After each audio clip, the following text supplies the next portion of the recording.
दैनिक Chhattisgarh channel देखना शुरू कर चुके हैं आप और छत्तीसगढ़ प्रदेश की आज की तमाम सभी महत्वपूर्ण बड़ी खबरों की शुरुआत जय जोहार और नमस्कार के साथ। छत्तीसगढ़ में डायरिया अपना पैर पसारता नजर आ रहा है, जहां पूरे प्रदेश में 10,000 से ज़्यादा लोग अभी इस डायरिया की वजह से पीड़ित हैं, तो वहीं बीजापुर में सबसे ज़्यादा केसेस इसके लिए देखने को मिल रहे हैं। छत्तीसगढ़ में लगातार डायरिया का प्रकोप बढ़ता जा रहा है, जहाँ प्रदेश भर में स्वास्थ्य विभाग से मिले आंकड़ों के मुताबिक बात करें तो 10,830 मरीज मिलने की वजह से स्वास्थ्य विभाग में अब हड़कंप मचा हुआ है। सबसे ज़्यादा मरीज बीजापुर से 1306 की संख्या में मिले हैं। राजधानी रायपुर में 1036 मरीजों की पुष्टि हुई है, तो वहीं डायरिया से अब तक 5 मरीजों की मृत्यु भी हो चुकी है। डायरिया के प्रकोप से निपटने के लिए स्वास्थ्य विभाग क्या तैयारी है, इस मामले पर स्वास्थ्य मंत्री श्याम बिहारी जायसवाल ने कहा कि मौसमी बीमारियों की रोकथाम और उचित इलाज के लिए विभाग को निर्देश कर दिए गए हैं। सरकारी अस्पतालों में आवश्यक दवाइयों की उपलब्धता सुनिश्चित करने को भी कहा गया है। जहां जहां डायरिया के मरीज मिल रहे हैं, वहां स्वास्थ्य विभाग ने डायरिया पर नियंत्रण पाया है और इलाज के लिए तमाम व्यवस्थाएं कर दी गई हैं। बासी खाना और गंदे पानी से बचने के लिए लोगों को जागरूक किया जा रहा है और अभी तक एक भी व्यक्तियों की मौत सिर्फ डायरिया से नहीं, बल्कि जिन लोगों की मृत्यु हुई है वो किसी अन्य बीमारी की वजह से पीड़ित थे। छत्तीसगढ़ में 17 जुलाई को शराब का बिक्री प्रतिबंध रहेगा, जहां मुहर्रम के दिन ड्राई डे घोषित हुआ है।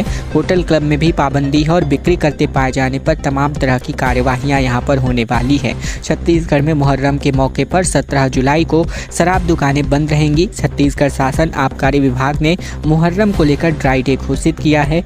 मुहर्रम के दिन प्रदेश के सभी जिलों में देसी और विदेशी शराब की दुकानें प्रतिबंधित रहेंगी, यानी कि दुकानें बंद रहेंगी और इसी दिन होटल के साथ साथ बार और क्लब में भी शराब की बिक्री पर पूरी तरह से पाबंदी रहेगी।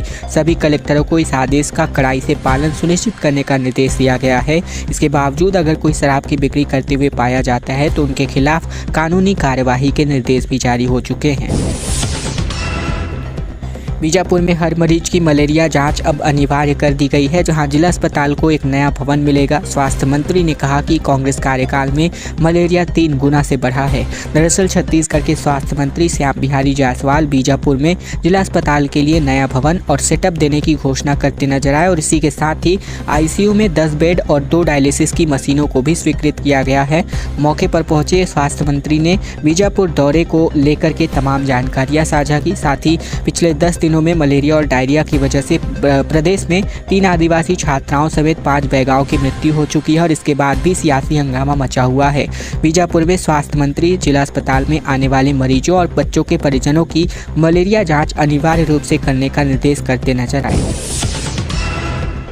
प्रदेश भर के स्कूलों में 22 से लेकर 28 जुलाई तक शिक्षा सप्ताह का आयोजन होने जा रहा है। दरअसल नई शिक्षा नीति को जमीनी स्तर पर उतारने और प्रचार प्रसार करने के लिए छत्तीसगढ़ के सभी स्कूलों में 22 से लेकर 28 जुलाई तक शिक्षा सप्ताह मनाने का निर्णय लिया गया है। इसके लिए राज्य परियोजना कार्यालय यानी समग्र के दिशा निर्देश जारी कर दिए गए हैं। साथ ही NEP 2020 के क्रियान्वयन के 4 वर्ष पूरे होने के अवसर पर स्कूलों में शिक्षा सप्ताह आयोजन का निर्णय लिया गया है। शिक्षा सप्ताह को शिक्षार्थियों, शिक्षकों और नीति निर्माताओं और हितधारकों के बीच सहयोग व नवाचार की भावना को बढ़ाने के लिए आयोजित किया जा रहा है। इसके अलावा NEP को जमीनी स्तर पर लागू करने के लिए आने वाली चुनौतियों पर भी शिक्षा सप्ताह पर चर्चा की जाएगी। NEP के विभिन्न प्रावधानों को जमीनी स्तर पर क्रियान्वयन के लिए विकासखंड में विभिन्न स्तरों से 100 शिक्षकों का 1 दिवसीय सेमिनार भी आयोजित कर रोड मैप तैयार किया जाएगा। शिक्षकों और बच्चों के लिए NEP का प्रचार व्यापक प्रसार करने के लिए रणनीति बनाने पर काम किया जाएगा। शिक्षा सप्ताह मनाने के लिए सभी विकासखंड शिक्षा अधिकारियों को दिशा निर्देश जारी कर दिए गए हैं। साथ ही 22 से लेकर 28 जुलाई के आयोजन की रिपोर्ट 29 जुलाई तक समग्र भेजने के लिए कहा गया है। घटारानी झरना पर्यटकों से गुलजार अब होता नजर आ रहा है। प्रकृति को निहारने के लिए पर्यटक अब दूर दूर से पहुंच रहे हैं। 40 फीट ऊपर से यहां झरने का पानी बह रहा है।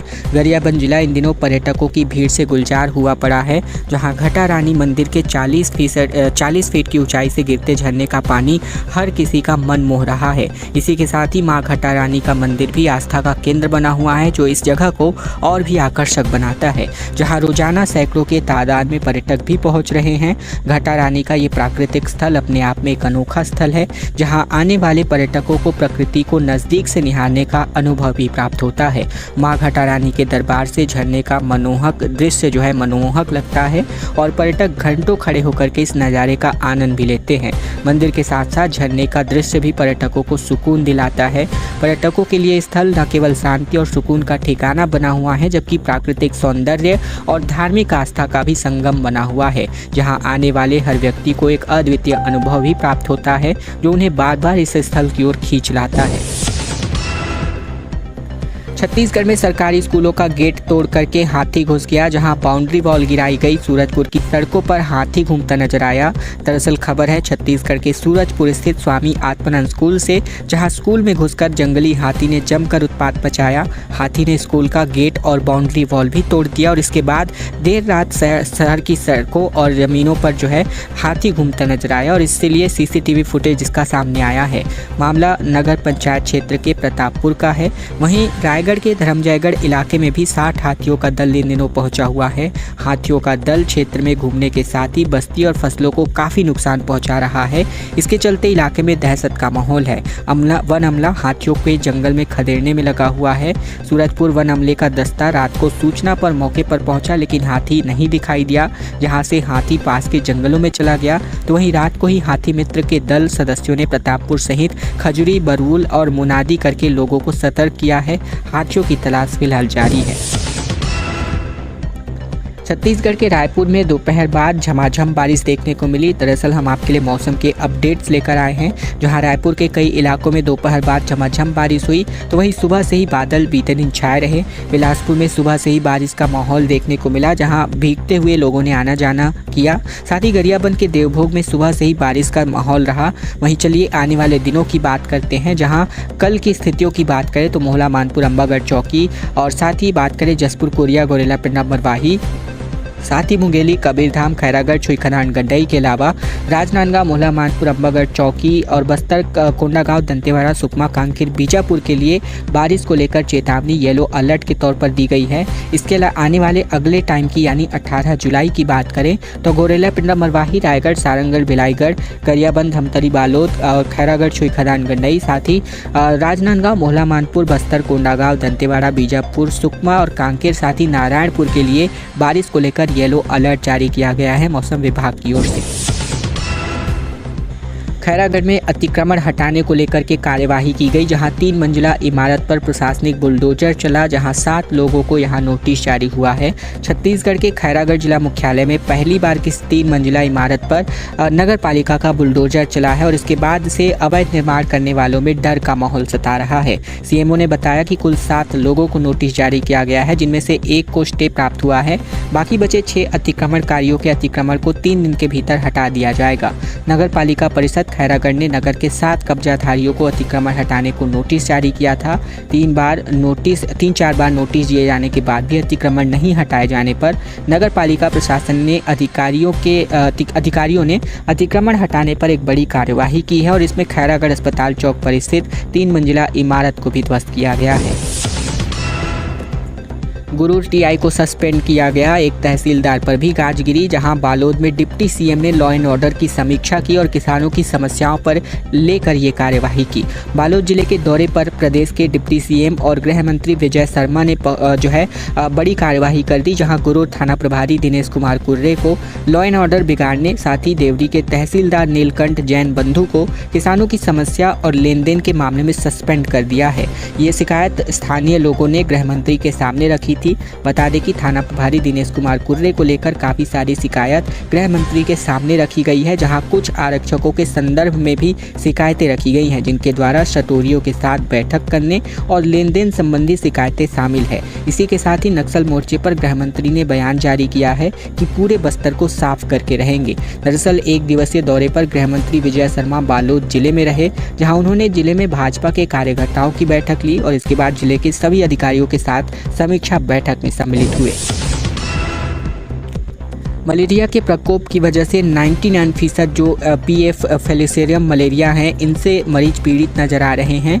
200 से ज़्यादा बच्चे इसकी चपेट में हैं, जबकि विशेषज्ञों का अनुमान है कि अब संख्या दोगुनी हो सकती है। खबर बीजापुर जिले के पोटा केबिन और आश्रमों में इन दिनों मलेरिया के कहर को लेकर है, जहां 30 घंटे में 2 बच्चों की मृत्यु हो चुकी है और तकरीबन 200 से ज़्यादा अभी तक इसकी चपेट में हैं। 20 से ज़्यादा बच्चे अस्पताल में भर्ती किए गए हैं। आशंका है कि ये संख्या आगे दोगुनी हो सकती है। इस बीच बात करें तो दरभा, जो मलेरिया को लेकर एंडेमिक माना जाता है, वहां मलेरिया को रोकने में सफल होने वाले डॉक्टरों की टीम में शामिल डॉक्टर महेंद्र प्रसाद से चर्चा की गई, जिसमें उन्होंने बताया कि बस्तर में जिन मरीजों की मृत्यु होती है उनमें से 99% पीएफ फैलेरियम या दूसरे शब्दों में इसे सेरिब्रम मलेरिया कहा जाता है, जो उससे पीड़ित है। मलेरिया के कुल 4 प्रकार के होते हैं, जिनमें सबसे ज़्यादा घातक यही मलेरिया होता है, जिसकी चपेट में इन दिनों पोटा केबिन के 200 से अधिक लोग आए हुए हैं। छत्तीसगढ़ में व्यापमं की परीक्षा शुल्क माफ़ी का असर अब बड़ा घातक सिद्ध होता जा रहा है, जहां फॉर्म भरकर भी 40% परीक्षा से गायब रहते हैं, तो वही बीएससी नर्सिंग में भी आधे ही शिक्षार्थी यहां पर पहुंचे। प्रवेश परीक्षाओं का दौर चल रहा है छत्तीसगढ़ में, जहां बीते दिन बीएससी नर्सिंग की प्रवेश परीक्षा रविवार को हुई और इसके लिए 56,000 फॉर्म्स मिले थे, लेकिन 29,000 यानी तकरीबन 53% ही परीक्षा देने पहुंचे। परीक्षाओं में अनुपस्थिति रहने वाले छात्रों का ये ट्रेंड तकरीबन पिछले हर एक एग्जाम में देखा जा रहा है, चाहे वह प्री एग्रीकल्चर टेस्ट हो या फिर प्री इंजीनियरिंग टेस्ट हो। दरअसल 2 से 3 साल पहले शासन की ओर से व्यापमं और पीएससी परीक्षाओं की शुल्क प्रदेश के छात्रों के लिए माफ किया गया था और इसके बाद से ही इनकी हर परीक्षा में थोक के भाव में आवेदन आ जा रहे हैं, लेकिन फॉर्म बनने के बाद भी 40% से ज़्यादा छात्र परीक्षा देने ही नहीं पहुँच पा रहे हैं। ऐसे में व्यापमं की ओर से अब तक हुई प्रवेश परीक्षाओं का विश्लेषण किया गया, जिसमें पता चला कि PET, PAT, pre pharmacy test, pre polytechnic test, BEd और डीएलएड की प्रवेश परीक्षाओं में छात्रों की उपस्थिति 32 से 65% तक ही जा पा रही है। विसंगतिपूर्ण परिसीमन को लेकर कांग्रेसियों ने 3 दर्जन आपत्तियां सौंपी हुई हैं। अंबिकापुर नगर निगम के सभी 48 वार्डों में विसंगतिपूर्ण परिसीमन का आरोप लगाकर कांग्रेस ने बीते दिन एकमुश्त आपत्तियों का आवेदन जमा कराया है, जहां कांग्रेस ने बिना राजपत्र में प्रकाशन के ग्राम पंचायत डिगमा को नगर निगम क्षेत्र में शामिल कर दिया। वहीं सोमवार को दावा आपत्ति के पहले दिन 30 दर्जन से अधिक आपत्तियां दर्ज कराई गई। साथ ही 22 जुलाई तक और भी अभी परिसीमन के आपत्तियां सौंपे जाने हैं। विसंगतिपूर्ण परिसीमन के विरोध में कांग्रेस पार्टी ने सभी 48 वार्डों से दावा आपत्तियों का संकलन भी किया था और ऐसे में राजीव भवन से रैली की शक्ल में कलेक्ट्रेट पहुंचे कांग्रेस पदाधिकारियों के प्रतिनिधिमंडल ने कलेक्टर के स्टेनो को आपत्तियां दर्ज सौंपी हैं। सीजीपीएससी के पूर्व अध्यक्ष के घर पर सीबीआई की रेड पड़ी। तत्कालीन सचिव के घर पर भी दस्तावेजों की तलाशी के लिए अफसर इन दिनों पहुंचे हुए हैं। छत्तीसगढ़ पीएससी की परीक्षा में अनियमितताओं के मामले में सीबीआई ने रेड मारी है, जहां सीबीआई के अधिकारी सीजीपीएससी के पूर्व अध्यक्ष टॉमन सोनवानी और पूर्व सचिव जीवन किशोर ध्रुव के घर पर पहुंचे, जहां 6 से ज़्यादा अफसर कई दस्तावेजों की जाँच कर रहे हैं। सूचना लीक न हो इसके लिए अधिकारी छत्तीसगढ़ पासिंग गाड़ियों में पहुंचे हैं। 2021 की परीक्षा में अनियमितताओं होने की शिकायत के बाद बीजेपी सरकार ने इसकी जांच का जिम्मा सीबीआई को सौंपा है। बीते 1 महीने से केस में गोपनीय जांच कर रहे अफसरों ने 15 जुलाई को जांच करने की आधिकारिक पुष्टि की है। सीबीआई की एक टीम छत्तीसगढ़ लोक सेवा आयोग के कार्यालय भी पहुंची और वहां भी जांच जारी है। सीबीआई के मीडिया प्रभारी ने चर्चा के दौरान कहा कि राज्य सरकार के अनुरोध पर हमारी टीम ने 2020 और 22 की परीक्षा की जाँच शुरू कर दी है। छत्तीसगढ़ में 17 से 19 जुलाई तक गर्ल्स हॉकी एकेडमी का सिलेक्शन ट्रायल होने जा रहा है, जिसमें छत्तीसगढ़ से 30 महिला खिलाड़ियों का चयन होगा, जिनको तमाम तरह की सुविधाएं यहां पर मिलने वाली हैं। दरअसल छत्तीसगढ़ का जो है खेल एवं युवा कल्याण विभाग रायपुर जिले में बालिका हॉकी खेल एकेडमी शुरू करने जा रहा है, जिसके लिए 17 से 19 जुलाई तक राज्य स्तरीय चयन प्रतिस्पर्धा आयोजित होगा। आवासीय बालिका हॉकी खेल एकेडमी के लिए खिलाड़ियों का चयन खेल अकादमी संचालन नियम 2014 के अनुसार किया जाएगा, जहां सिलेक्शन ट्रायल में राज्य के बालिका हॉकी खिलाड़ी एवं अन्य राज्यों के 13 से 17 आयु वर्ग के खिलाड़ी सम्मिलित हो सकते हैं, जिनमें 17 जुलाई को 7 बजे से पहले दिन खिलाड़ियों का पंजीयन और दस्तावेज परीक्षण होगा, चिकित्सकीय परीक्षण होगा, शासकीय दक्षता परीक्षण होगा, जो स्वामी विवेकानंद स्टेडियम कोटा रायपुर में आयोजित